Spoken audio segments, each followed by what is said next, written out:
Democracy versus meritocracy. Meritocracy is not a well-understood idea. If it was, democracy would never have existed. Despite this, there is much praise for democracy.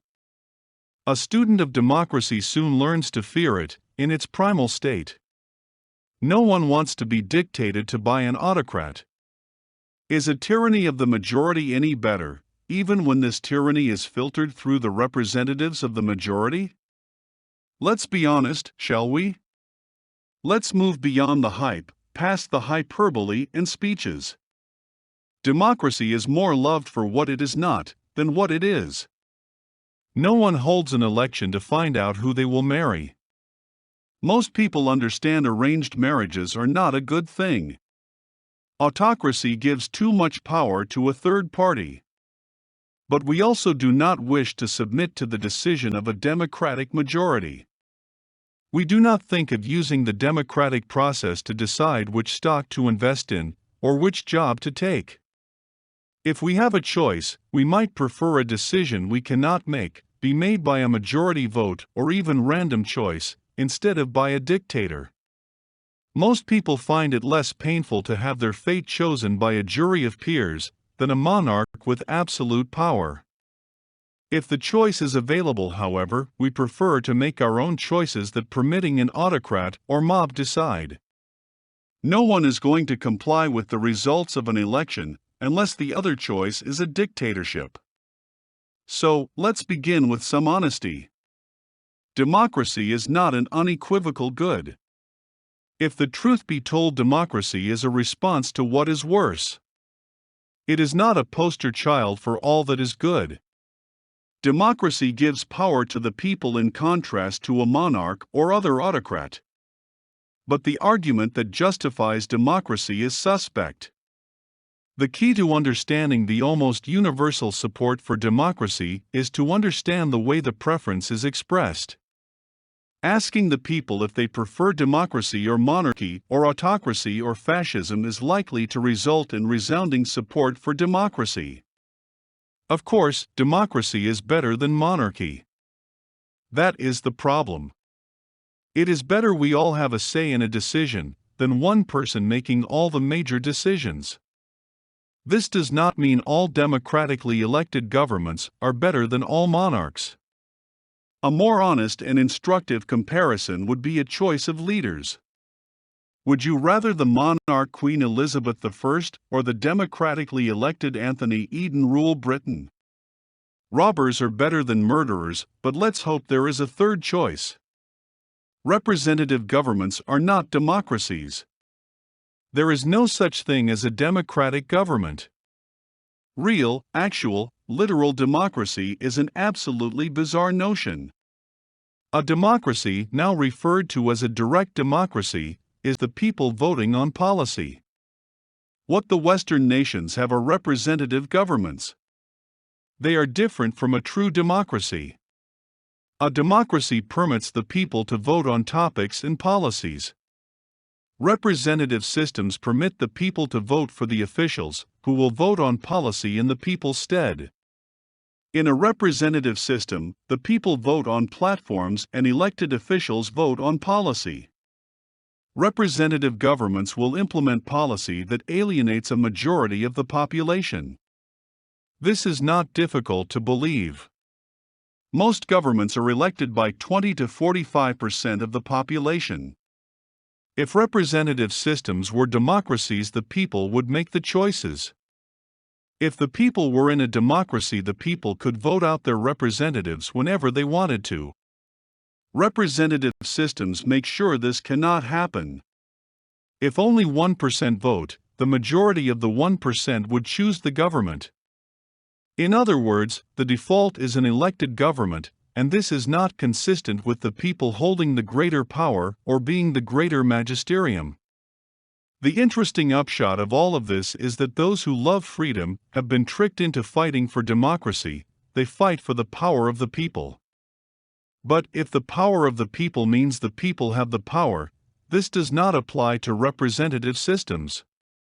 People fight for the power of the people. People argue it is the people's democratic right to exercise power.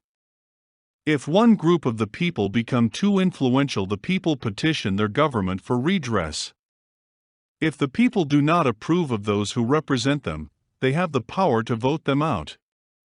To do this, however, they have to select a different government. There is no option to vote out a particular government without voting in a government. The choice is between which government one will have. There is no option that permits the voter to choose no government. The people cannot actually vote for democracy, not if democracy is considered to be the power of the people to rule themselves. The only power the people are given is the power to vote in a government.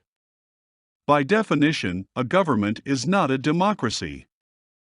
The only democracy is direct democracy, which is the direct control of the people. But this does not mean democracy is a viable or even a desirable form of government. We can agree democracy is better than the other options, but this does not make democracy a viable choice. The love of democracy does not mean it or any of these systems are legitimate. It's not difficult to understand a monarch, dictator, or fascist autocrat has no right to rule the people. It is more difficult to understand why democracy is an illegitimate system. It becomes even more difficult to comprehend why the concept of a government of the people, by the people, and for the people is a poorly thought out notion. We can put it this way: all systems of government lack moral legitimacy, but the one that is not technically a form of government. Governments administrate from a position of power. Governments negotiate a share of the wealth created by the people in exchange for their protection. Meritocracy is the rule of those who have value over what they created. What commentators have not understood is that ownership is not a negotiable status. Merit is not decided by democracy or by representative government. The mob does not get to pick who has merit, nor does the state. The instrumentality of these considered systems of government lack legitimacy because they rest on a negotiated settlement concerning what is not open to negotiation. The person who has merit has value. The only mechanism mankind has for defining or determining value is the market. This indicates that not everyone has value or perhaps equal value. There is no such thing as residual value attached to humankind. Merit is not synonymous with human rights. People are not born with merit. Merit is earned.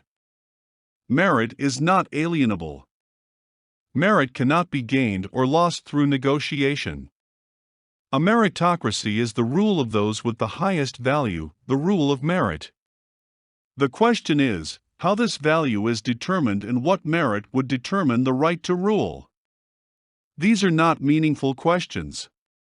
Despite how it looks, meritocracy has little or nothing to do with politics. When a person works, the work has value, so the person is said to produce value through work. The value is attached to a good or service produced.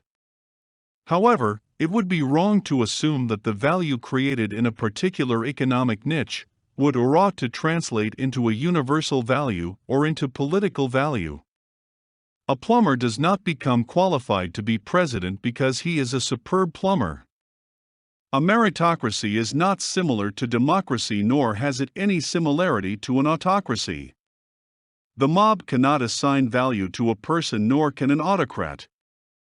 Value is created by specialization, which modifies assets in specific and particular ways. Truckers create value because they move goods from a low-value area to a higher-value area. Those who create value ought to be paid for the value they create. But who pays them? Who are we creating value for? Under capitalism, labor creates value for the consumer directly or for a business owner. Under communism, the worker creates value for the state. But how accurate is the accounting that defines the value created? By claiming we create value for a business, we acknowledge that the value we create may be illusory. The fact that we have created value for a private owner is not the same as saying value has been created in an absolute sense. We may be doing something the rest of the world finds objectionable, and the community looks upon as harmful. This is why the church is so important, or more precisely, why the model of the church as described in Scripture is so important. A meritocracy needs to be structured in a way that rewards real merit. We remarked that specialization is what creates value. Communities must be structured in such a way that specialization is rewarded, if meritocracy is to work. Merit is tied to specialization. Value has to be quantified. To quantify value requires a standard against which particular outputs can be scaled. Merit is granular. If merit is tied to specialization, then merit is tied to a particular speciality, and it not general. The economy can be divided into 12 sectors. Each sector represents a particular type of employment. Each sector is a particular kind of specialization. The transportation sector, for example, contains all jobs and businesses that relate to the movement of goods, whereas the construction sector incorporates all trades and businesses that build infrastructure. The officers of the specialized sector assigns work to those who need work and credits those who do the work. The members of the sector appoint their officers based on merit. The workers are the best ones to decide who has the most merit within their specialization. Merit is tied to specialized occupations. Workers recognize merit based on performance and appoint those with merit to administrative positions. The higher office is always staffed by a person chosen from the lower group. Each geographical sector at every level is governed by a council and a chairperson. The chairpersons of the lower level groups forms a council to administrate the groups. This council is composed of the chairpersons of the lower councils. Each council picks the chairperson of that council, and the council chairpersons form the council of the upper level. In this way, the person with the most merit on that level and that group is appointed to administrate that level and that group. A list of the 12 sectors is provided below.